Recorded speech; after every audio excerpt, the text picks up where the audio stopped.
The other news things that are happening is U.S. home builder sentiment declines again.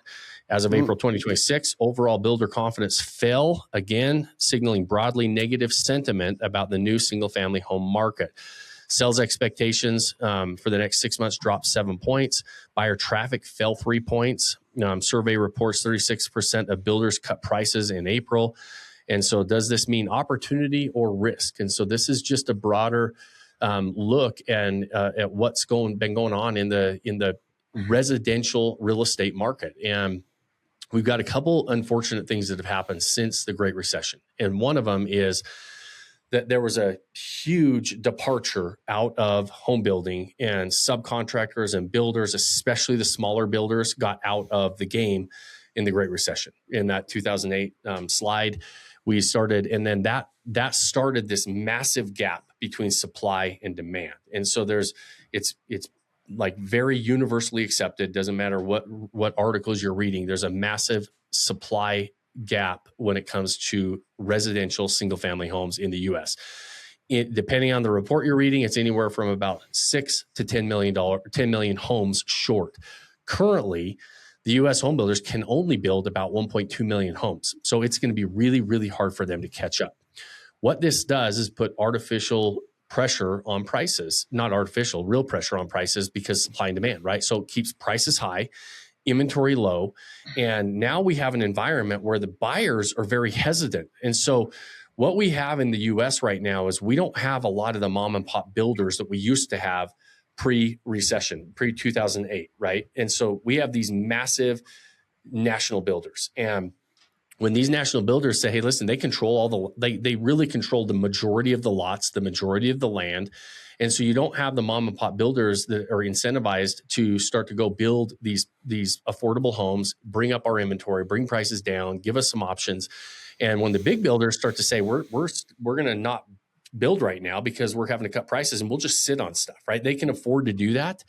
That is going to put more pressure on the housing market, and it's going to put more pressure on prices on the upward side because there's less supply. Even though there's less demand out there than there has been, we just don't have enough supply of homes in the U.S. for the population growth we're seeing. And it's this massive problem that just feels like it just keeps snowballing out of control. So what's the lesson in all this? Is this an opportunity or is this a risk? Well, if you own property, it's a really good time to own assets, right? It's good to have those assets. They're protected. Like any scarcity is a good thing when you are in any sort of a market, right? So when you have property that is scarce, it's not a bad thing to happen. Why you're not seeing prices drop significantly though? For all of you that are out there sitting, waiting for prices to drop and waiting for, the next crash to happen in the real estate market, this is exactly why it's not going to happen, because there's not enough supply out there for it to, we need more supply for that crash to actually happen.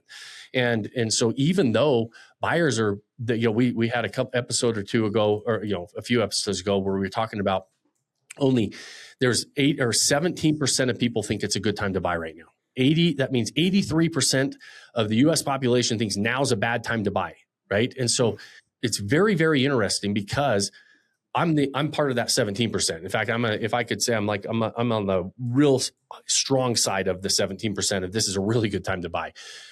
Because good times to buy are when everybody else is sitting on the sidelines saying now's not a good time to buy. Historically, you go back almost any period in history, and it will show you that when everybody's scared, like that's why Warren Buffett, quoted that same quote. Hey, be fearful when everybody's greedy, and greedy when everybody's fearful. And so now is a really good time to buy, but because there's a lot of money just sitting on the sidelines, 7.8 trillion, I think right now, sitting in cash equivalent accounts across the US. That's a massive amount of money, record amounts of money sitting on the sideline, not making a move. And, with inventory low, prices where they're at, they're just holding, they're not dropping. They're not really skyrocketing right now. We can negotiate prices. We just saw builders are dropping prices. It's a good time to buy right now. And so it's something to consider. But this problem, And this is showing that this problem is just going to get worse, right? Prices are going to artificially, I keep saying the word artificially. It's not artificial. I don't know why I keep saying that. Sorry. I mean, the reality is it's what really is happening is when the builders aren't going to build, we've already got and the major national home builders are controlling inventory right now because we just don't have enough small home builders out there in the market. It's like they got out of it and they never got back into it. And so the big builders are the ones that are kind of, if they're going to build us out of this problem, it doesn't appear that they're going to. And so prices are going to hold where they're at, most likely start to go up, especially if we have any changes in interest rates and everything else. And so, it's something to really watch, but something to consider. And the other thing is the Fed is tightening up lending standards. And so makes it even harder, right? It's like they only want to give the loans to the people who don't need the loans. And so all of those things are headwinds in the real estate game. And when you have headwinds, that's when it presents the biggest opportunities. So some of us and some of you out there listening are in a position to take advantage of these opportunities. Maybe you're not in a position, and I'm not telling you to go, put it all on black and hope for the best, right?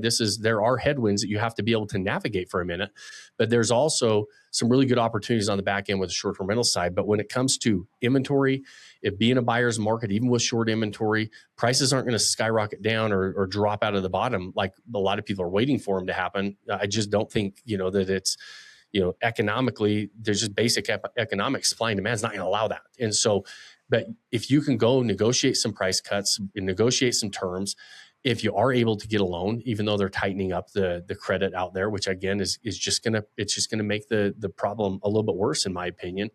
And honestly, it's not the residential real estate market is not really where this is the problem is happening on the banking side. If you pay close attention to any of the economics on the real estate segments, the commercial side is really putting a lot of strain, especially on local regional banks, because all those apartment complexes, a lot of them are coming due. They're having to refinance them at higher rates. They're not worth it anymore because all commercial real estate is valued based on their net operating income. And now they're having to refinance at higher rates. Their net operating income goes down, which means the value goes down and they can't get appraised. And there's a lot of people underwater on these properties. And so it's putting a lot of strain on especially the regional banks, but the large national banks can many times handle that strain, but the smaller regional banks start to get really hit with some of these problems in the commercial side of real estate. And that is trickling down into the residential side.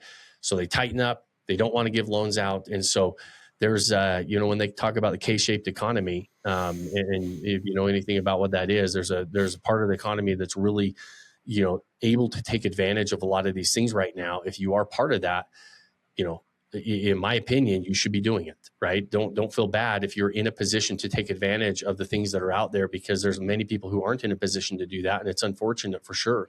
But just because other people can't do it doesn't mean you shouldn't. And so if you're in a position to do it with those headwinds, understand that there's, in my opinion, some massive opportunities out there. And we'll keep watching it. We'll keep talking about it.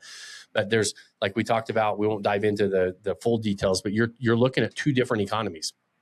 The residential real estate economy and what's going on navigating those waters, and then the short-term rental economy on the back end on how you make money with these properties. The one has some challenges, some headwinds, some opportunities to buy the right way. The other side, where the consumer's spending the money, they're not showing any signs of slowing down. No matter what we're talking about here on the headwinds, we are not seeing the American consumer slow down at all when it comes to how much money they're spending on travel.